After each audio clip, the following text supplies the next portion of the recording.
Anand, thank you, Anna. Praise the Lord.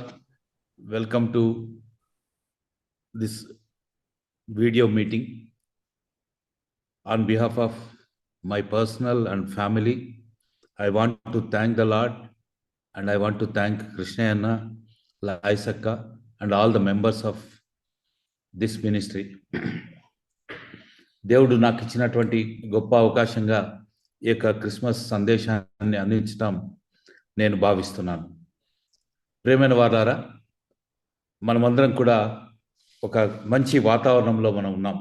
ఈ Christmas అనేది నిజంగా మన జీవితంలో ఒక మంచి అనుభవంగా మనం చూస్తాం. ఎంతో సంతోషంగా కుటుంబంతో, బంధువులతో, స్నేహితులతో గడపడానికి ఇష్టపడతాం. నిజంగా వాట్ ఈజ్ క్రిస్మస్? దేవుడు మన జీవితంలో ఏమి ఉండాలని కోరుకుంటున్నాడు, ఎలా చేయాలని కోరుకుంటున్నాడు అని కొన్ని తలంపులు, దేవుడు నాకు ఇచ్చిన తలంపులు మీ మధ్యకు తీసుకురావాలని నేను ఆశపడుతున్నా. కృష్ణాయన గారు చెప్పినట్టుగా, కృష్ణాయన నేను ప్రభువుని నమ్ముకున్న తర్వాత విద్యార్థి పరిచర్యను నాకు పరిచయం చేసినటువంటి గొప్ప వ్యక్తి కృష్ణాయన. వారు నన్ను ఆత్మీయంగా పెంచడం మాత్రమే కాకుండా అనేక విషయాల్లో నాతో పాటు ఉండి నన్ను గైడ్ చేసినట్టుగా కూడా నేను గమనించాను. కృష్ణాయన కానీ, అక్క కానీ, నా వివాహమైన తర్వాత నా భార్య, నా పిల్లలు, అన్ని విషయాల్లో కూడా ఒక మంచి గైడెన్స్ మాకు ఇస్తూ దేవుని కొరకు ఎలా జీవించాలా అనేది ఒక మోడల్ ఫ్యామిలీగా వాళ్ళు మాకు ఉన్నందుకు నేను దేవునికి వందనాలు తెలియజేస్తున్నా. ఆ డైరెక్షన్లోనే దేవుడు నాకు కూడా ఇద్దరు అన్నలలాగానే ఇద్దరు కుమారులను ఇచ్చాడు. ఆ రీతిగానే వాళ్ళు ఏ రీతిగా పిల్లల్ని పెంచారో ఆ రీతిగా నా పిల్లలు నేను పెంచుకోవాలనే పాయింట్లో నేను కూడా ముందుకు వెళ్ళడం జరిగింది. అనేక విషయాల్లో కృష్ణయ్యన్న గారు నాకు ఒక మోడల్గా ఉన్నారని చెప్పడానికి నేను ఏమాత్రం కూడా మరి వెనుకాడను. ప్రేమిన వాళ్ళారా, క్రిస్మస్ గురించి మరి మాట్లాడుకునే సమయంలో ఏంటి క్రిస్మస్ అంటే, దేవుడు మన జీవితంలో ఏమి కోరుకుంటున్నాడు అనే విషయాలు, కొన్ని తలంపులు మీ మధ్యకు నేను తీసుకొస్తా. బహుశా క్రిస్మస్ అంటే మనం ఏమనుకుంటామంటే అదొక ఫెస్టివల్ అనుకుంటాం, లేదంటే మంచి డ్రెస్ వేసుకోవాలనుకుంటాం, లేదంటే ఒకవేళ లోకస్తులు అంటే నాన్ బిలీవర్స్ అయితే అదేదో సెలబ్రేషన్ ఆఫ్ ఫెస్టివల్ అని, ఒకవేళ అది లిక్కరో ఇంకొకటో ఏదో ఉండొచ్చు. కానీ దేవుని నమ్ముకున్న బిడలంగా మనం ఏమనుకుంటామంటే బహుశా మంచి డ్రెస్ వేసుకుంటే, లేదంటే మంచి ఫుడ్ అందరితో కలిసి తింటే దట్ ఈస్ క్రిస్మస్ అని ఒకవేళ మనం అనుకుంటున్నామేమో. But in my view maybe that is not sufficient.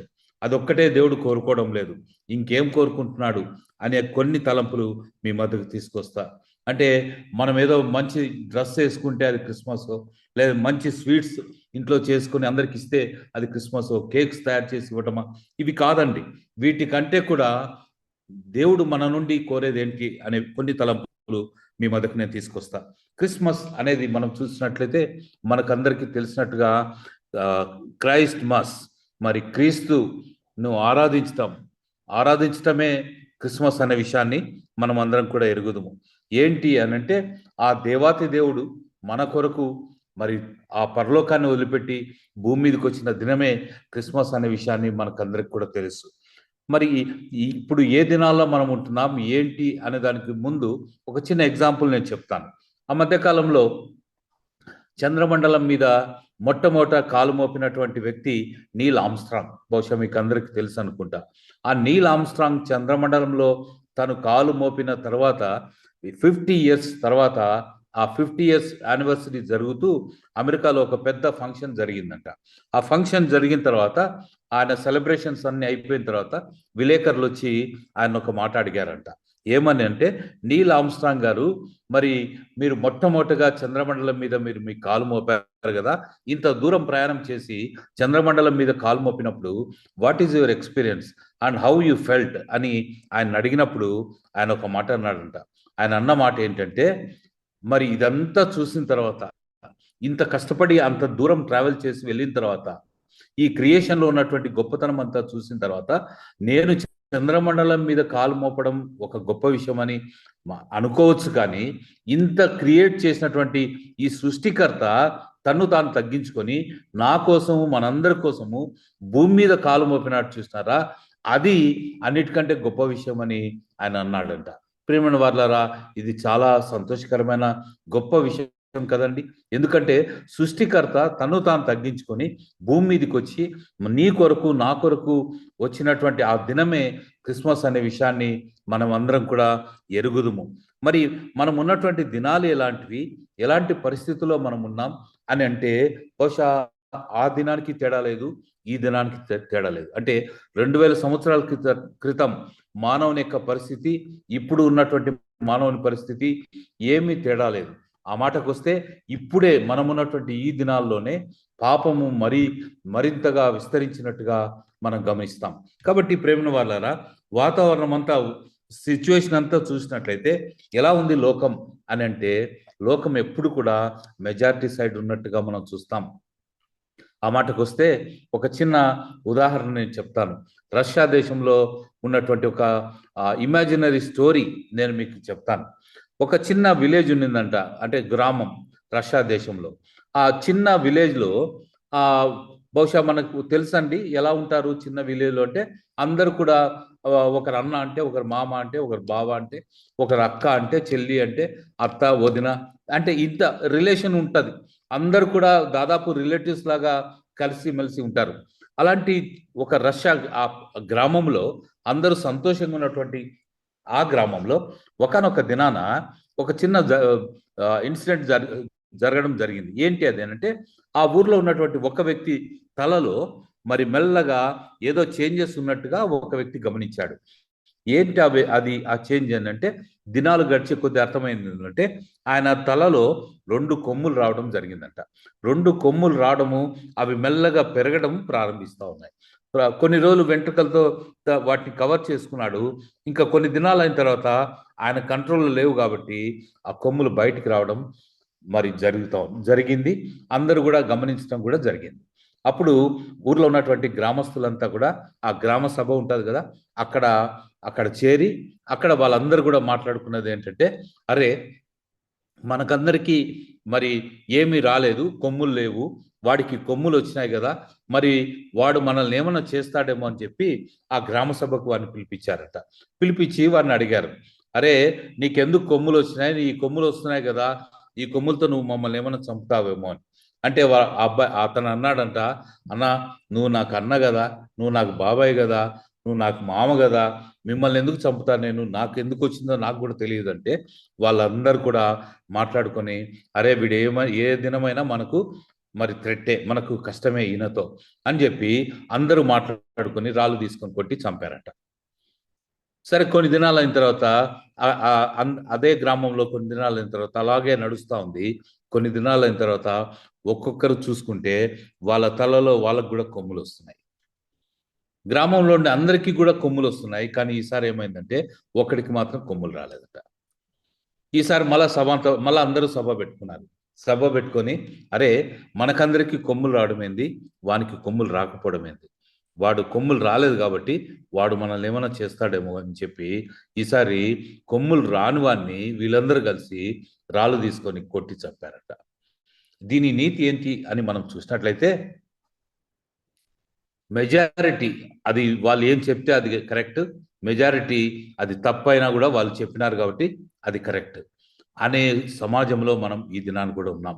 అంటే మీకు అందరికి అర్థమయ్యే భాషలో చెప్పాలంటే, నేను చిన్నగా ఉన్నప్పుడు ఒకవేళ ఎవరైనా లంచం తీసుకుంటున్నారు ప్రభుత్వ ఉద్యోగి అని అంటే, అబ్బా ఆయన డబ్బు తీసుకుంటాడంట, ఆయన లంచం తీసుకుంటాడంట, వాళ్ళ ఆయనకు జీతం కంటే గీతం ఎక్కువ అంట అనే సర్కాస్టిక్ గా భయంతో కూడినటువంటి పరిస్థితులు ఆ దినాల్లో ఉన్నాయి.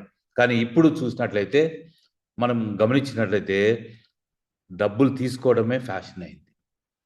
ఒక మంచి ఇన్కమ్ సోర్స్ ఉన్నటువంటి జీతం అడిషనల్ గా వచ్చే సోర్స్ ఉన్నటువంటి ఉద్యోగమే మాకు కావాలి, అలాంటి వ్యక్తే మా ఇంటికి అల్లుడుగా రావాలి, అలాంటి ఉద్యోగమే నా కుమారునికి రావాలి అనే దినాల్లో నేడు ఉంటున్నాం. ప్రియమైన వాళ్ళరా, ఎలాంటి పరిస్థితుల్లో మనం ఉన్నామంటే తప్పును తప్పుగా కూడా చూడలేని పరిస్థితి మనం ఉంటున్నాం. బహుశా మనం గమనించినట్లయితే వీలైనంత వరకు మరి పక్కదారి వెళ్ళడానికే మానవులు ఇష్టపడుతున్నట్టుగా మనం చూస్తాం. దీంట్లో విశ్వాసులు కూడా కలిసిపోతున్నారేమో అనేంతగా ఉన్నట్టుగా మరి గమనించాలని కోరుతుంటున్నా. కాబట్టి ప్రేమైన వాళ్ళారా, అలాంటి పరిస్థితుల్లో మనం ఉంటున్నాం. కాబట్టి ఇక్కడ చూసినట్లయితే లోకమంతా కూడా ఎలాంటి వాతావరణంలో ఉందంటే పాపంతో నిండి ఉన్నట్టుగా చూస్తాం, సమాధానం లేనట్టుగా చూస్తాం, కుటుంబాల్లో కలహాలు ఉన్నట్టుగా చూస్తాం. ఇంకా చెప్పాలి అని అంటే మ్యారేజెస్లో ఫెయిల్యూర్స్ మనం చూస్తున్నాం, బ్రేక్స్ బ్రేకప్స్ చూస్తున్నాం, కోలివింగ్ అంట, మరి డేటింగ్ అంట, ఏంటి అంటే అసలు కొత్త కొత్త పదాలు, ఇంతవరకు ఎవరికి తెలియని పదాలు మనం చూస్తున్నాం. ఏంటి ఎటు వెళ్తున్నాం? విశ్వాసులు ఏమన్నా దీనికి ఏమన్నా డిఫరెంట్గా ఉన్నారా అంటే some of the people are going in the way. ఆ ఫ్లోలో మనం కూడా కొట్టుకొని పోతున్నామేమో అన్నట్టుగా ఉంది వాతావరణం. ఆ మధ్య కాలంలో నాకు తెలిసి ఒకసారి కృష్ణయ్య వాళ్ళ కుటుంబమే ఒకసారి మా ఇంటికి ఒక ఆస్ట్రేలియన్ ఫ్యామిలీని తీసుకొచ్చినారు. ఆస్ట్రేలియన్ ఫ్యామిలీని తీసుకొస్తే ఆ ఫ్యామిలీలో ఆ వైఫ్ అండ్ హస్బెండ్, ఆమె లేడీ చాలా యాక్టివ్గా ఉంది. ఆమె నాతో మాట్లాడుతూ ఉంది, brother how long you are staying with your wife అని. సోదరుడా, నువ్వు నీ భార్యతో ఎన్ని దినాలుగా కలిసి ఉంటున్నావు అని. నేను చెప్పిన దాదాపు అప్పటికి ఒక 20 years అవుతుందని. అప్పుడు ఆమె అన్నది, are you living with the same wife అన్నది. రెండోది, yes I'm living with the same wife, ఆమెతోనే ఉన్నాను నేను అన్న. దాని తర్వాత ఆమె అడిగిన ప్రశ్న ఏంటంటే how many kids you have అని. నీకు ఎంతమంది పిల్లలు అని అడిగినాను. అడిగితే I said I got 2 kids, 2 sons అని అన్న తర్వాత నేను ఉండలేక నేను కూడా అడిగిన, sister how many kids you got అని. అప్పుడు ఆమె అనింది ఐ గాట్ 2.5 అనింది. 2.5 అంటే నాకు అర్థం కాదు. What is men by 2.5 kids? ఆమె అన్నది, నా మొదటి భర్తతో వచ్చిన బిడ్డ ఒకరు, అది హాఫ్. ఇప్పుడు దాని తర్వాత కొన్నేళ్ల తర్వాత నేను ఇంకో పెళ్లి చేసుకున్నా, ఈయనతో నాకు 2 పిల్లలు అయినారు, ఇది 2.5 అన్నది. ప్రేమైన వారారా, ఎటు వెళ్తున్నాం? ఇది లోకంలో ఉన్నటువంటి పరిస్థితి. ఇది మెల్లగా విశ్వాసుల్లో కూడా ప్రాకుతున్నట్టుగా మనం చూస్తాం. దేవుడు ఇలాంటి వాటిని చూడటానికి క్రిస్మస్ మన జీవితంలో అలో చేయలేదండి. దయచేసి ఒకసారి జ్ఞాపకం చేసుకుందాం. కాబట్టి ఇలాంటి ఇష్యూస్నే మనం గమనిస్తాం. ఎంత దూరం వెళ్తున్నాయంటే చాలా దూరం వెళ్తున్నాయి. పాపము రాజ్యం వెళ్తుంది. మన పిల్లలు దేవుని కంట్రోల్ లేకుండా పోతున్నటువంటి పరిస్థితులు చూస్తున్నాం. మన కుటుంబంలో నెమ్మది లేని పరిస్థితులు చూస్తున్నాం.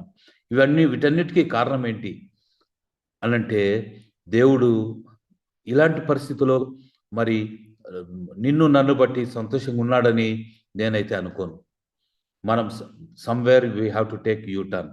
ఎక్కడో దేవుడు కోరే టర్న్ మనం తీసుకోవాలని ప్రభు మనల్ని కోరుతున్నాడు. ప్రేమను వారారా, ఈ రీతిగా పాపం ఉన్నటువంటి ఈ దినాల్లో ఏం జరుగుతుంది? ఇది విశ్వాసంలోనే ఇలా ఉంటే లోకంలో ఎలా ఉంటుందో ఊహించండి. దానివల్ల ఏం జరుగుతూ ఉందంటే భయంకరమైనటువంటి రోగాలు, భయంకరమైనటువంటి మరణాలు, భయంకరమైనటువంటి డిసీజెస్, నెమ్మది లేనితనం, పీస్ ఆఫ్ మైండ్ లేకపోవడం, ఇవన్నీ కూడా మనం లోకంలో చూస్తున్నాం. ప్రేమను వారారా, నీవు నేను దేవుని బిడ్డలంగా వీటికి సొల్యూషన్ నీవు నేను చెప్పాలని ప్రభు మనల్ని కోరుతున్నాడు.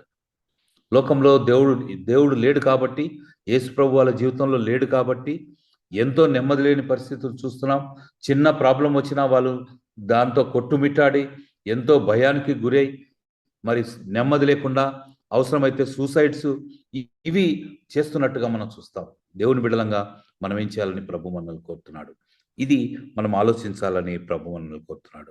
ప్రేమైన వాళ్ళరా, ఇలాంటి పరిస్థితుల్లో ఉన్నటువంటి లోకాన్ని, అందుకే నేను అన్నాను 2000 సంవత్సరాల క్రితం ఇలాంటి పరిస్థితి ఉంది, ఇప్పుడు అలాంటి పరిస్థితి, అంతకంటే ఘోరమైన పరిస్థితి మనం చూస్తున్నాం.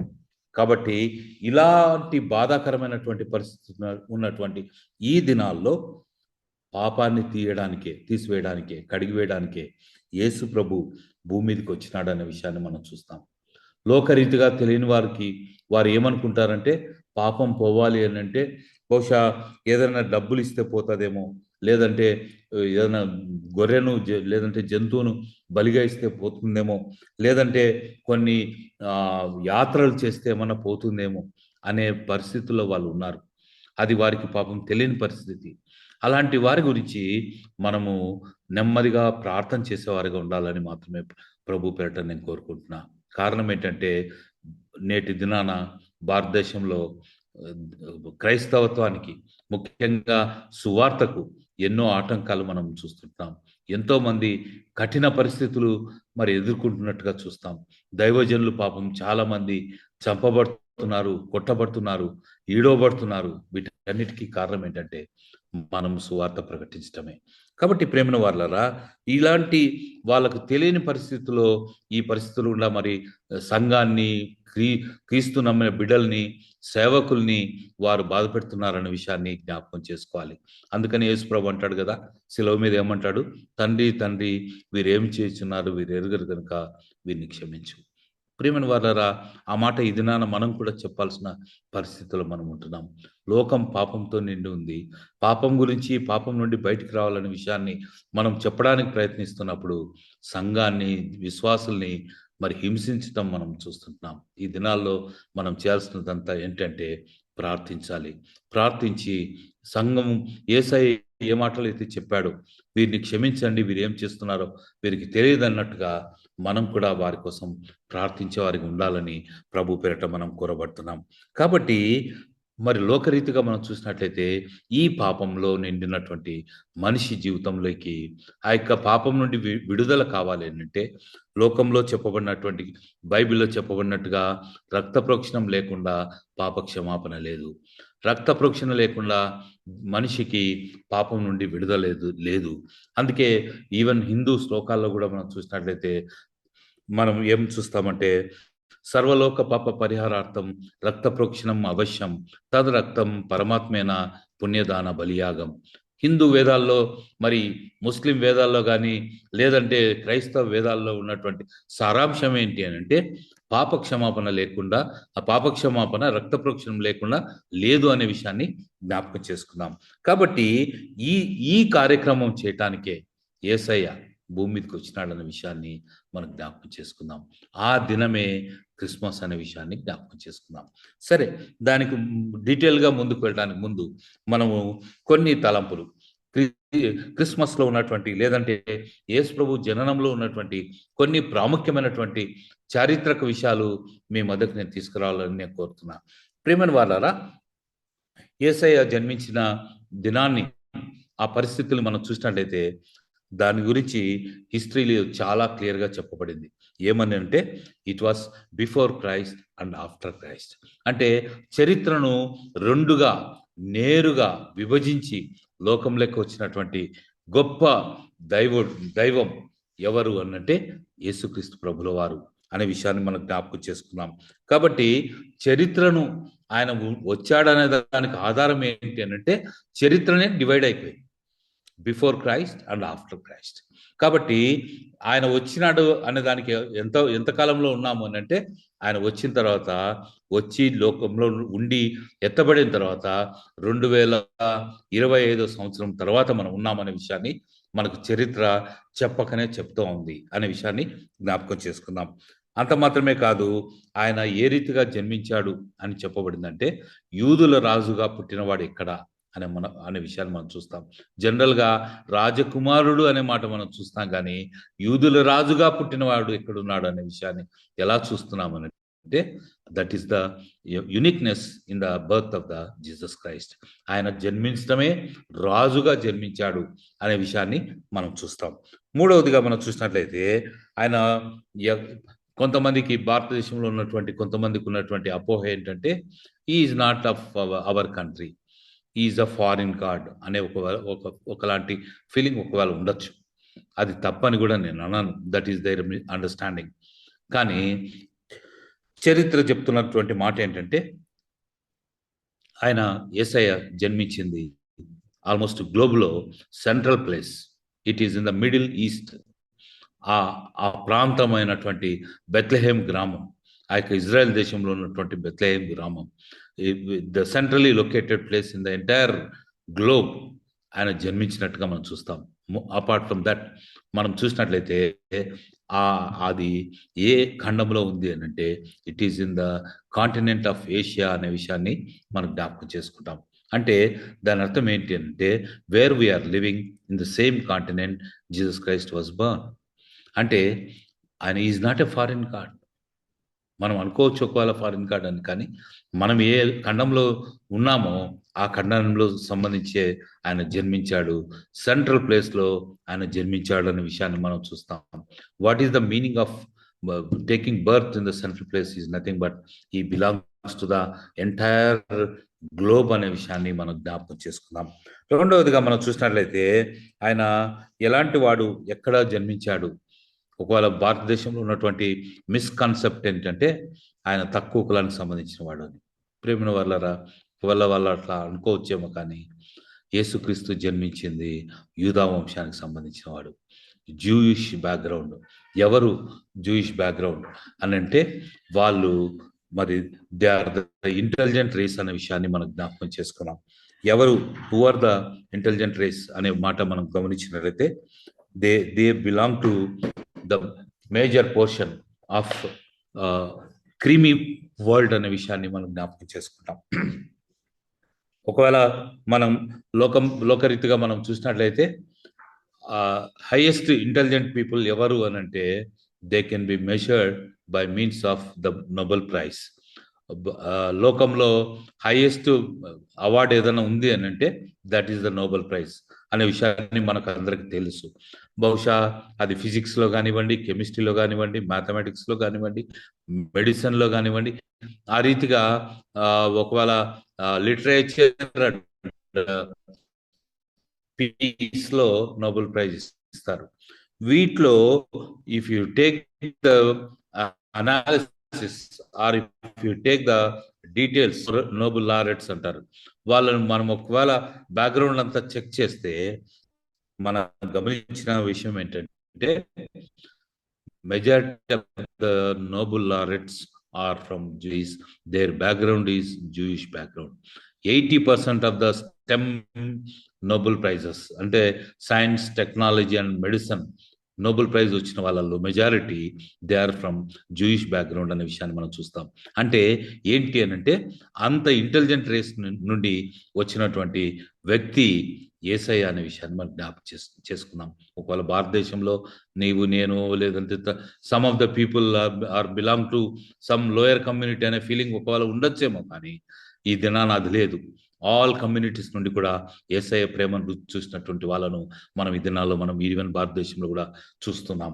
అంత మాత్రమే కాదు, సైన్స్ అండ్ టెక్నాలజీలో హైయెస్ట్ అవార్డు పొందినటువంటి మేజర్ ఇంటెలిజెంట్ రేస్ ఎవరు అని అంటే జూయిష్ బ్యాక్గ్రౌండ్ అనే విషయాన్ని మనకందరికీ లోకంలో మనము ఈవెన్ గూగుల్లో సెర్చ్ చేసి కొట్టినా కూడా మీకు అర్థమవుతుంది. సో ఆ రీతిగా మరి మనం గమనించినట్లయితే హైలీ ఇంటెలిజెంట్ పీపుల్ అనే విషయాన్ని మనం గమనిస్తాం. దాని తర్వాత మరి ఆయన జన్మించినది ఎక్కడ జన్మించాడు అని అంటే పశువుల పాకలో అనే మాట మనం చూస్తాం.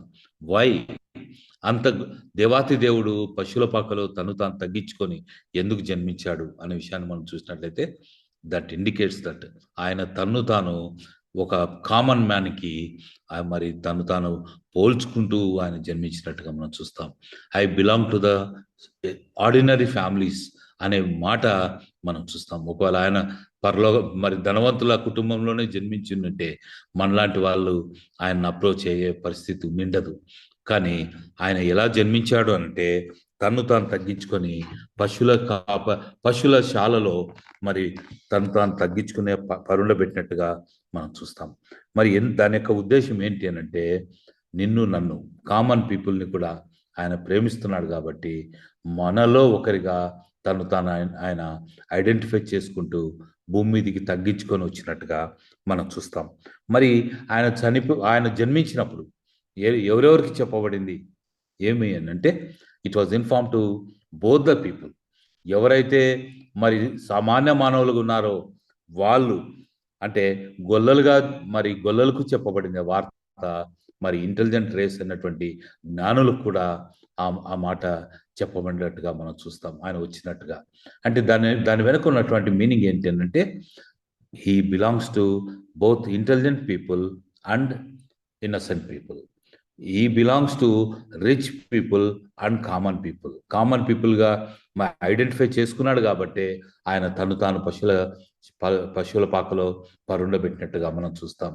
మరి పాపం లేకుండా జన్మించినటువంటి ఆ దేవుడు, పాపం అనేది తన జన్మలో లేదు, తన కర్మలో లేదు, ఎక్కడ కూడా పాపం అనేది లేనటువంటి ఆ యేసయ్య మరి వచ్చినప్పుడు ఎవరెవరికి చెప్పబడిందంటే గొల్లలకు చెప్పబడింది, జ్ఞానులకు చెప్పబడింది. గొల్లల గురించి మనం చూసినట్లయితే they are the innocent people అనే మాట మనం గమనిస్తాం. ఒకవేళ ఇన్నోసెంట్ పీపుల్ అనే దానికి ఒక చిన్న కామెడీ ఎగ్జాంపుల్ నేను చెప్తాను. ఒకసారి మా దగ్గర ఒక అటెండర్ ఒక ఆయన ఉండేవాడు, ఓబయ్య అని. ఆయన మరి ఒక కామన్ మరి ఇన్నోసెంట్ పర్సన్ ఆయన. ఆయన ఆయన ఒకరోజు వచ్చి, సార్ నేను ఈరోజు 10th క్లాస్ 10వ తరగతి మ్యాథమెటిక్స్ పరీక్షకు వెళ్తున్నా, సప్లిమెంటరీ, నాకు పర్మిషన్ ఇవ్వండి అని అడిగాడు. అంటే అప్పుడు నేను అడిగాను, లెక్కల పరీక్ష కదా, ఒక చిన్న లెక్క అడిగితే చెప్తావా అని. అంటే చెప్పండి సార్, అడగండి సార్ అన్నాడు. అంటే రోడ్డు మీద మనం పోతున్నాము, రోడ్డుకి ఎడం వైపు ఒక 10 గొర్రెలు ఉన్నాయి. ఒక గొర్రె రోడ్డు ఎడం వైపు నుండి కుడివైపుకి దాటిందనుకో, ఇంకా ఎడం వైపు ఎన్ని గొర్రెలు ఉంటాయి ఓబయ్య అని నేను ఒక చిన్న లెక్క అడిగాను. అంటే 10లో ఒకటి పోతే 9 ఉంటాయని చెప్తాడేమో అని. అప్పుడు ఆయన అన్నమాట ఏంటంటే, సార్ అది కూడా తెలియదా మీకు అన్నాడు. అంటే చెప్పు ఓబయ్య అన్న. అంటే ఇక్కడ 10 గొర్రెల్లో ఒకటి ఇతలకు పోతే ఇక్కడ ఏమి ఉండవు సార్ అన్నాడు. ఏమి అనంటే, మీకు తెలియదా సార్, గొర్రె దాట అని ఉంటుంది, ఒకటి దాటిందంటే అన్ని దాటిపోతాయి సార్, ఏం గొర్రెలు ఈ పక్క ఉండవు అన్నాడు. అంటే సచ్ అండ్ ఇంటెలిజెంట్, ఏమంటారు, ఇన్నోసెంట్ పీపుల్. మరి అలాంటి వారికి కూడా యేసయ్య వచ్చినాడని చెప్పబడింది. మరి వైస్ పీపుల్, ఇంటెలిజెంట్ పీపుల్కి ఏ రీతిగా చెప్పబడిందంటే, వాళ్ళు అర్థం చేసుకునే రీతిగా, మరి వాళ్ళు ఏదైతే స్టడీ చేశారో, మరి ఆ ఖగోళ శాస్త్రంలో దానికి సరిపోయే రీతిగా ఒక స్టార్ లోకంలో ఉద్భవించినట్టుగా, ఆ స్టార్ వాళ్ళను కొన్ని సంవత్సరాలుగా లేదంటే కొన్ని దినాలుగా యేసయ్య ఉన్నటువంటి ఆ యొక్క బెత్లెహేం నగరం వరకు, గ్రామం వరకు వారిని గైడ్ చేయటం మనం చూస్తాం. అంటే ఎవరికి ఏ రీతిగా అర్థమవుతుందో ఆ రీతిగా చెప్పబడినట్టుగా, సామాన్య మానవులకు దేవదూతలే, గొల్లల దగ్గరికి దేవదూతలే వచ్చి మరి ప్రకటించినట్టుగా చూస్తాం. మీరు వెళ్ళండి, యేసయ్య జన్మించాడు, ఆయన్ను దర్శించండి, ఆయన మొక్కండి అని చెప్పి గొల్లలు దగ్గరికి వెళ్ళి దేవదూతలే చెప్పారు. మరి అదే జ్ఞానులకైతే ఒక నక్షత్ర రూపంలో, వాళ్ళకు అర్థమయ్యే భాషలో, వాళ్ళ పరిజ్ఞానంలో, వాళ్ళ కెపాసిటీలో వాళ్ళను డైరెక్ట్ చేసినట్టుగా వాక్యంలో మనం చూస్తాం. కాబట్టి యేసయ్య జన్మించినప్పుడు ఆల్ కేటగిరీ ఆఫ్ పీపుల్కి మరి ఇన్ఫార్మ్ చేయబడింది. ఆల్ కేటగిరీ ఆఫ్ పీపుల్ కోసమే ఆయన భూమి మీదకి వచ్చినాడనే విషయాన్ని కూడా మనం జ్ఞాపకం చేసుకున్నాం. మరి దాని తర్వాత మనం చూసినట్లయితే ఈ వాజ్ బోర్న్ యాజ్ సిన్లెస్, పాపం లేకుండా జన్మించాడు, పాపం లేకుండానే తల్లి గర్భంలో ఆయన ఉద్భవించినాడు, పాపం లేకుండానే జీవించినట్టుగా మనం చూస్తాం. కాబట్టి యేసయ్య జీవితంలో ఉన్నటువంటి యునిక్నెస్ని number of things we can see. దాని తర్వాత మనం చూసినట్లయితే మామూలుగా లోకరీతిగా ఒక అమెరికన్ ప్రెసిడెంట్ భారతదేశానికి వస్తున్నాడు అని అంటే 1 year 2 years ముందే ఆయన ప్రోగ్రామ్ అంతా కూడా సార్ట్అవుట్ చేసి ఆయన వస్తాడు, భారతదేశానికి వస్తాడు, ఎక్కడెక్కడ ప్లేస్లు పోతాడు, ఎవరితో మాట్లాడతాడు, ఆయన ఆయన సెక్యూరిటీ ఏంది, ఇవన్నీ కూడా 1 or 2 years ముందే ప్లాన్ చేస్తారు. కానీ దేవాతి దేవుడు భూమి మీదకి వస్తున్నాడంటే ఇట్ వాస్ ఫోర్ టోల్డ్. ఎంత ముందు చెప్పబడిందంటే దాదాపు ఆయన రాకకు ముందు 4000 సంవత్సరాల ముందే అనేక మంది ప్రవక్తల ద్వారా ఆయన వస్తున్నాడు, ఆయన జన్మిస్తాడు, ఆయన మానవుల పాపం కోసమే చనిపోతాడు, తిరిగి లేచి మళ్ళీ పరలోకానికి వెళ్తాడు అనే విషయాన్ని దాదాపు 4000 years ముందే ఆయన రాక గురించి చెప్పబడింది అనేది నిజంగా ఎంతో విలువైనటువంటి సమాచారం. అంత మాత్రమే కాకుండా మనం చూసినట్లయితే ఆయన జన్మించినప్పుడు నక్షత్రమే పుట్టినట్టుగా మనం చూస్తాం. ఒక నక్షత్రమే ఉద్భవించి అది వాళ్ళను గైడ్ చేసినట్టుగా మనం చూస్తాం. అందాల తార, అరుదైన తార అనే పాట కూడా మనం చూస్తాం. ఒక తార వెలిసింది మన జీవితంలో అనే మాట మనం చూస్తాం. ప్రేమైన వాళ్ళారా, బహుశా గొప్ప వ్యక్తులు భూమి మీద జన్మించినారని అంటే ఖచ్చితంగా ఇలాంటి ఆకాశంలో కొన్ని సూచనలు కనపడతాయని మా మమ్మీ చిన్నప్పుడు చెప్పేది నాకు గుర్తుంది. ఆమె చెప్పినది అలాంటి వాటికి గుర్తుగా నేను కూడా విన్నది ఏంటంటే, బ్రదర్ భగత్ సింగ్ గారు ఎంతో గొప్ప సేవ చేసి ఆయన ఈ భూమిని వదిలిపెట్టిన రోజు, ఆయన చనిపోయిన దినాన ఆ యొక్క సూర్యుడు మధ్యాహ్నమే చుట్టూ ఒక వలయంలాగా, బ్లాక్ వలయంలాగా ఒకటి మరి ఫోటో కూడా తీసిన ఆ యొక్క ఎక్స్పీరియన్స్ కూడా నా దగ్గర ఉంది. ఎందుకు ఈ మాటలు చెప్తున్నానంటే, ఒక గొప్ప వ్యక్తి భూమి మీదకి వచ్చిన, ఒక గొప్ప వ్యక్తి భూమి నుండి వెళ్ళిపోయిన ఇలాంటి ఇండికేషన్స్ ఉన్నట్లయితే, దేవాతి దేవుడే భూమి మీదకి వచ్చినప్పుడు జరిగినటువంటి గొప్ప సంఘటన ఏంటంటే, ఆకాశం తెరవబడి దేవదూతలు భూమి మీదకి వచ్చి ఆయన ఆరాధించడం, గొల్లలు కనపడి వాళ్ళను వెళ్ళి ఆయన్ను పూజించమని చెప్పడం, అంత మాత్రమే కాకుండా ఆ నక్షత్రం మరి ఆ యొక్క వైజ్ మెన్కి, జ్ఞానులకి మరి డైరెక్ట్ చేసినట్టుగా మనం చూస్తాం. మరి దేవదూతలే భూమి మీదకి వచ్చి పాటలు పాడడం అనేది ఎంత గొప్పదండి. మనం నిజంగా ఈ క్రిస్మస్ సందర్భంలో అనేక మంది మంచి క్వైర్ వాళ్ళు పాటలు పాడుతూ మరి దేవుని స్తుతిస్తూ ఉంటే నాకైతే అదే అనిపిస్తుంది. బహుశా దేవదూతలు వచ్చి దేవుని స్తుతించినప్పుడు ఇంకెంత బాగుండింటదో, ఇంకెంత సంతోషం ఉండింటదో, ఎంత గొప్పగా వారు దేవుణ్ణి ఆరాధించుంటారు అనే విషయాన్ని మనం చూస్తాం. కాబట్టి ప్రేమైన వారారా, ఏం జరిగింది అనంటే, ప్రజలందరికీ మహా సంతోషకరమైన సువర్తమానము అనే మాట దేవదూత ప్రకటించినట్టుగా మనం చూస్తాం. లోకరీతిగా మనం చూసినట్లయితే సంతోషకరమైన సువర్తమానం అంటే మనం ఏమనుకుంటామండి? మహా అంటే మన పిల్లలకి మంచి చదువు వచ్చిన, మనకు ఒక మంచి ఉద్యోగం వచ్చినట్లు, లేదంటే ఒక మంచి ప్రమోషన్ వచ్చినట్లు, లేదంటే గొప్ప పోస్ట్ వచ్చినట్లు, లేదంటే డబ్బులు వచ్చినట్లు ఇదే అనుకుంటాం. కానీ వీటన్నిటికంటే కూడా సంతోషకరమైన సువర్తమానం ఏంటంటే, మనిషి పాపానికి సంబంధించిన క్షమాపణ దొరికే దేవుడు యేసయ్య రూపంలో మనకు తీసుకొచ్చినాడన్న విషయాన్ని మనం జ్ఞాపకం చేసుకుందాం. బహుశా ఏది మంచి, మరి నిజంగా మంచి వార్త అంటే, not the money, not the position, not the food, not the property, but it is the ఏమంటారు solution or salvation from the sin అనే మాట మనకు జ్ఞాపకం చేస్తున్నాడు దేవుడు యేసయ్య. కాబట్టి క్రిస్మస్ సందర్భంగా మనం ఇతరులకు క్రీస్తుని గురించి చెప్పడానికి ముందు మన ఎక్స్పీరియన్స్ ఏంటి అని దేవుడు కోరేది ఏంటంటే, ఫస్ట్ ఆఫ్ ఆల్ మనమందరం కూడా ఆయన రక్తం చేత కడగబడ్డాం. ఒక మంచి పార్ట్నర్స్ ఆఫ్ ఇండియా ఆ యొక్క పరిచర్యలో మీరు కూడా మరి గొప్ప వ్యక్తి అయినటువంటి కృష్ణయ్య లాంటి వ్యక్తులు మరి దాన్ని గైడ్ చేస్తుండగా మీరందరూ కూడా ఉన్నారనే విషయాన్ని నేను గమనించి మీకు ఎంతగానో నేను అభినందనలు తెలియజేస్తున్నా. క్రీస్తు మరి ఈ యొక్క జన్మదిన సందర్భంగా మొట్టమొదట ఆయన మనల్ని కోరేది ఏంటంటే, మనకు ఆ అనుభవం ఉన్నట్లయితే what is that we have to do అనే మాట మనం చూడాలి. మనం చేయాల్సిన పని ఏంటంటే, ఏ క్రీస్తు అయితే మనల్ని తన బిడ్డలుగా చేసుకున్నాడో ఆ క్రీస్తును, ఆ క్రిస్మస్ని మనం ఇతరులకు ప్రకటించే వారంగా ఉండాలని ప్రభు మనల్ని కోరుతున్నాడు. ప్రియమైన వారారా, మరి దీంతో పాటు ఇంకా ఏం జరిగింది అని మనం గమనించినట్టయితే, వారందరూ కూడా ఆ యొక్క గొల్లలు వచ్చారు, జ్ఞానులు వచ్చారు, అందరూ కూడా వచ్చి యేసయ్య దగ్గరకు వచ్చారు. యేసయ్య దగ్గరకు వచ్చి వాళ్ళు ఏం చేస్తున్నారు అంటే, వాళ్ళు తమ పెట్టెలు విప్పి, జ్ఞానుల గురించి బైబిల్లో రాయబడిన మాట ఏంటంటే, వాళ్ళు తమ పెట్టెలు విప్పి ఆయనకు వారి కానుకలు అర్పించిరి అనే మాట మనం చూస్తాం. గొల్లలు కూడా వాళ్ళకున్న కానుక వాళ్ళు అర్పించినట్టుగా మనం చూస్తాం.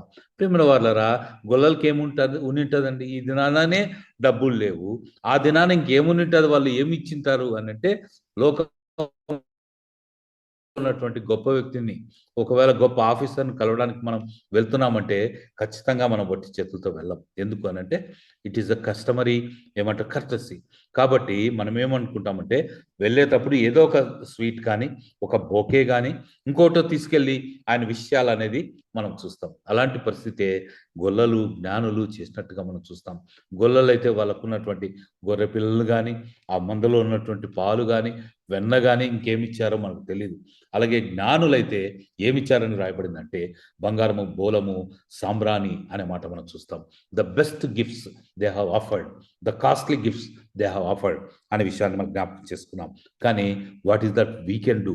ఒక చిన్న ఉదాహరణ నేను చెప్తాను, జాగ్రత్తగా వినండి. ఇది రష్యా దేశంలో జరిగినటువంటి సంఘటన అని ఒక పుస్తకంలో రాయగా నేను విన్నాను. I think one of the school బుక్స్లోనే ఈ స్టోరీ రాయబడిందని విన్నాను. దాన్ని చెప్తాను, జాగ్రత్తగా వినండి. రష్యా దేశంలో ఒక కుటుంబం ఉందంట. ఆ కుటుంబ యజమాని తన డ్యూటీ ఏంటి అని అంటే తను దొంగతనం చేయడమే ఆయన వృత్తి. అంటే కుటుంబాన్ని పోషించుకోవాలి కదండి, ఆయన తినాలి కదండి. దానికి ఆయన చేస్తున్నటువంటి ఆ యొక్క వృత్తి ఏంటంటే, ప్రొఫెషన్ ఏంటంటే దొంగతనం. సో దొంగతనం చేసుకొని వస్తాడు, కుటుంబానికి సంబంధించి ఏదో ఇస్తాడు. ఆమె దాన్ని కుటుంబాన్ని పోషించడానికి ఆ కుటుంబ యజమానురాలు ఆమె చూసుకుంటుంది. సో ఈ రీతిగా ఆ కుటుంబం నడుస్తూ ఉంది. ఆ కుటుంబం యజమానుడు దొంగతనానికి వెళ్తున్నాడు. ఆయనకు భార్య ఉంది, వాళ్ళకు ఒక బిడ్డ ఉంది. దాని తర్వాత అనుకోకుండా ఆయన దొంగతనంలో పట్టుబడ్డాడు పోలీసులకి. సెక్యూరిటీ వాళ్ళు పట్టుకొని ఆయన జైల్లో వేశారు. ఆ టైంలో ఆమె గర్భంతో ఉంది. ఒకానొక దినాన రష్యా జైళ్ళలో చాలా చలి ఉంటుంది, ఇంకా కింద కూడా ఏముండదు, చాలా కఠినమైనటువంటి పరిస్థితులు ఉంటాయి. ఒకరోజు జైలు గేటు దగ్గర నుండి ఒక అమ్మాయి ఒక చేతిలో ఒక చిన్న బాక్స్ పట్టుకొని పరిగెడుతూ జైల్లోకి పరిగెట్టింది. పోలీసు వాళ్ళు వెంటనే అలర్ట్ అయ్యి ఆ అమ్మాయిని సరే ఎక్కడికి వెళ్తుందో చూద్దామని చెప్పి ఆ అమ్మాయిని వెంటబడి వచ్చారు. ఆ అమ్మాయి పరిగెత్తుకుంటూ వెళ్ళి ఒక సెల్ దగ్గరికి, అంటే జైల్లో ఒక గది దగ్గరికి పరిగెత్తుకుంటూ వచ్చి, ఏమేనంటే డాడీ ఉన్నాడు సార్, డాడీని చూడాలి అని చెప్పి చేతిలో ఒక బాక్స్ పట్టుకొని వచ్చింది. ఆయన జైల్లో అటువైపు తల తిప్పుకొని ఉన్నాడంట.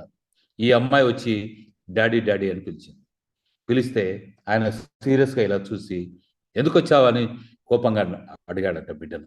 అడిగితే ఆ బిడ్డ అన్నదంట, డాడీ నేను చెప్పే మాటలు కొద్దిగా జాగ్రత్తగా విని డాడీ. సరే చెప్పు అన్నట్టు సీరియస్గా. అప్పుడు ఆ అమ్మాయి చెప్పడం ప్రారంభించిందట, డాడీ నువ్వు జైల్లో వేయబడినప్పుడు మమ్మీ క్యారింగ్ తెలుసు కదా అంటే, అవును తెలుసు, ఏమైంది అని. నిన్ను జైల్లో వేసిన తర్వాత మమ్మీ ఒక మంచి తమ్ముని భూమి మీదకి తెచ్చి నన్ను పిలిచి చెప్పింది, డాడీ తమ్మునికి మంచి వెంట్రుకలు ఉన్నాయి నాన్న, ఈ వెంట్రుకలతో తమ్ముడు పెరిగితే డాడీ చాలా ఇష్టపడతాడు. నా ఆరోగ్యం బాగాలేకుండా నేను చనిపోతున్నా, తమ్ముని జాగ్రత్తగా పెంచుకో, డాడీ కోసం పెంచుకో అని చెప్పి మమ్మీ చనిపోయింది డాడీ. మమ్మీ చనిపోయిన తర్వాత తమ్ముని జాగ్రత్తగా చూసుకుందామని చెప్పి నేను ఆ ఇంట్లో పనులు చేసుకొని వచ్చిన డబ్బుతో పాలు కొని పాలు బిడ్డకు పట్టేవాడిని బాటిల్లో. ఒక దినాన నేను ఇంటి పనులు చూసుకొని వచ్చి పాలు తెచ్చే లోపల తమ్ముడు గట్టిగా ఏడ్చి, ఆకలేదో ఏమో గట్టిగా ఏడ్చి తమ్ముడు కూడా చనిపోయినాడు డాడీ. మమ్మీ నాకు చెప్పింది కదా తమ్ముని వెంట్రుకలు బాగున్నాయి, తమ్ముని డాడీ కోసం పెంచని. తమ్ముడు చనిపోయినాడని చెప్పి ఆ తమ్ముని వెంట్రుకలు మెల్లగా కట్ చేసి అవన్నీ కూడా ఇదిగో ఈ బాక్స్లో పెట్టి ఈ క్రిస్మస్ గిఫ్ట్గా నీకు తెచ్చాను డాడీ అని ఆ చిన్న బిడ్డ చెప్తా ఉంటే ఆయన గుండె కరిగిపోయింది. ప్రియమైన వాళ్ళారా, క్రిస్మస్ సందర్భంగా నీవు నేను ఏం గిఫ్ట్గా యేసు ప్రభుకి ఇవ్వాలని కోరుతున్నాం, ఏమి ఇవ్వాలని కోరుకుంటున్నాం? యేసయ్య ఏం కోరుకుంటున్నాడు నేను నుండి? నీ డబ్బులు ఆయన కోరడంలా, నీ హోదా ఆయన కోరడంలా, నీ కుటుంబం ఆయన కోరడంలా, నీ హృదయం ఆయన కోరుతున్నాడు. నా కోసం జీవించు, నా కోసం పనిచేయి, నా గురించి చెప్పు, సర్వలోకానికి వెళ్ళి సర్వ సృష్టికి నా స్వార్థను ప్రకటించు. ఇదే కదా ఆయన కోరుతున్నది. ప్రియమైన వారారా, what is that you are offering? What is that you are doing? Christmas సందర్భంగా నా రియాక్షన్ ఏంటి? ఏం చేయాలని ప్రభు మనల్ని కోరుతున్నాడు? బహుశా నేను ఒక చిన్న నా ప్రాక్టికల్ ఎగ్జాంపుల్ చెప్పి నేను క్లోజ్ చేస్తా. మా ఫాదర్ బి దానం గారని జమ్మలమడుగు క్యాంబెల్ హాస్పిటల్ అనే ఒక మిషనరీ హాస్పిటల్లో మేల్ నర్స్గా పనిచేసేవారు. మా మదర్ లిల్లీ గారు ఒక గవర్నమెంట్ టీచర్గా పనిచేసేవారు. మేము 4 సంతానం. నేను JNTU హైదరాబాద్ అనంతపూర్లో మరి బీటెక్ చేస్తున్న దినాల్లో మాకు ఆ దినాల్లో నెల మొదటి వారంలో అమ్మ నాన్న ఎంఓ చేస్తే డబ్బులు వచ్చేటివి, అంటే మనీ ఆర్డర్. ఆ దినాల్లో ఈ ATM కార్డులు, పేటిఎం కార్డులు ఇవేం లేవు, జీపేలు, ఫోన్పేలు లేవు. ఎంఓ రావాలి, పోస్టల్ డిపార్ట్మెంట్ వాళ్ళు వచ్చి ఎంఓ ఇవ్వాలి. నెలకు ఇంత ఎంఓ డబ్బులు వస్తే ఆ డబ్బులు చేతిలోకి తీసుకుంటే నెల మొదట అందరూ స్నేహితులందరూ కూడా హ్యాపీగా బయటికి వెళ్ళేవాళ్ళు, ఫ్రెండ్స్ అందరు కలిసి. ఒకవేళ సినిమాలకు పోయేవాళ్ళు సినిమాలకు పోయేవాళ్ళు, హోటల్కి పోయేవాళ్ళు పోయేవాళ్ళు, ఈ షాపింగ్ పోయేవాళ్ళు పోయేవాళ్ళు. నాకు ఎంఓ వచ్చిందంటే ఆ డబ్బు చేతిలోకి వస్తే నాకు అర్థమయ్యేది ఏంటంటే, అమ్మ నాన్న ఎంత కష్టపడి నాకు ఈ డబ్బు పంపించినారు కదా, వాళ్ళు తిని తినక మరి కష్టపడి మిగిలిన డబ్బు నాకు పంపించారు కదా. నలుగురు పిల్లలం మేము, ఎంత కష్టపడింటారు అమ్మా నాన్న అనే దీంట్లో ఆ డబ్బు చేతికి వస్తే కనీసం ఆ డబ్బులు ఇచ్చేవాడిని. దేవుడు దేవునికి ఇచ్చే టైత్ ఇచ్చి మిగిలింది మాత్రమే నా ఖర్చులకు వాడుకునేవాడిని ఆ దినాల నుండి. ప్రేమిన వాళ్ళరా, అమ్మ నాన్న కష్టపడితేనే దాన్ని ఐడెంటిఫై చేసి మనం ఇంత జాగ్రత్తగా బతకాలనుకుంటే, నీకోసం నా కోసం ప్రాణం ఇచ్చిన